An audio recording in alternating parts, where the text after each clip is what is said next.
তুমি বিএনপি করতে পারো, তুমি অনেক করতে পারো, শেখ হাসিনার গালি দিতে পারো, কিন্তু তাই বলে কি তোমার গায়ে আমি হাত তুলবো?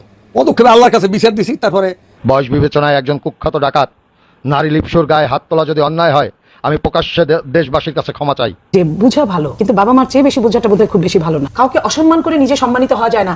আসসালামু আলাইকুম রহমতুল্লাহি ওয়া বারাকাতুহু। সম্মানিত দর্শক, আজকে ভিডিওটি দেখলে হয়তো বা আপনাদের অনেকের মনে নানান রকমের প্রশ্ন জাগতে পারে। যেই ছাত্র আন্দোলন এত কষ্ট করে নিজের জীবনের তাজা রক্ত ঢেলে দিয়ে নিজের বুক পেতে দিয়েছিল গুলির বুলেটের সামনে, নির্যাতিত হয়েছিল, কত দিন মার খেয়েছিল, তবুও পিছু হটেনি।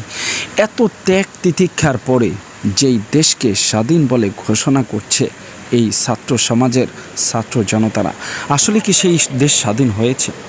দর্শক, আপনারা দেখেন একজন দেখলেন ভিডিওর ইন্ট্রোতে যে একজন বাবার বয়সী পিতৃ সমতুল্য একজন বৃদ্ধকে কি বলবো, কি বললে আপনারা আসলে এই ভিডিওর মিনিংটা খুঁজে পাবেন সেটা আমি বুঝতে পারতেছি না। দর্শক, আসলে আমি মনে করি উনি আওয়ামী লীগের হোক কিংবা উনি আর যাই হোক না কেন, উনি যত বড় অপরাধী হোক না কেন, দেশের আইন আছে, দেশে আদালত আছে, দেশের বিচার ব্যবস্থা আছে।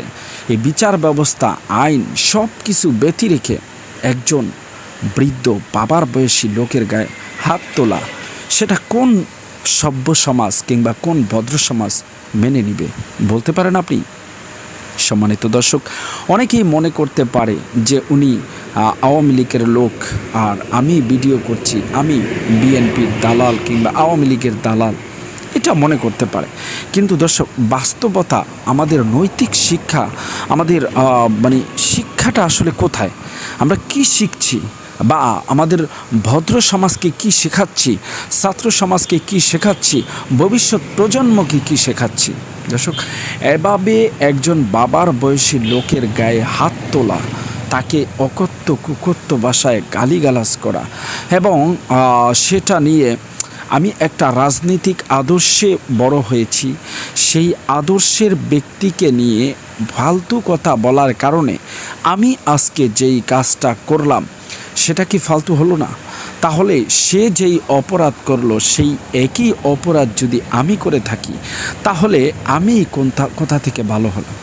দর্শক, যারা আজকে এত কষ্ট করে স্বাধীনতা এনে দিয়েছে, যারা বলছে আমরা একটা স্বাধীন রাষ্ট্র পেয়েছি, স্বাধীন একটা দেশ পেয়েছি, স্বৈরাচারকে এই দেশ থেকে বিতাড়িত করেছি, সেই স্বৈরাচার যেই কাজ করেছেন সেই একই কাজ বর্তমানে আমরা করছি, তাহলে স্বৈরাচার একটাকে বিদায় করে আরেক স্বৈরাচারের জন্য কি অপেক্ষা করছে বাংলাদেশ?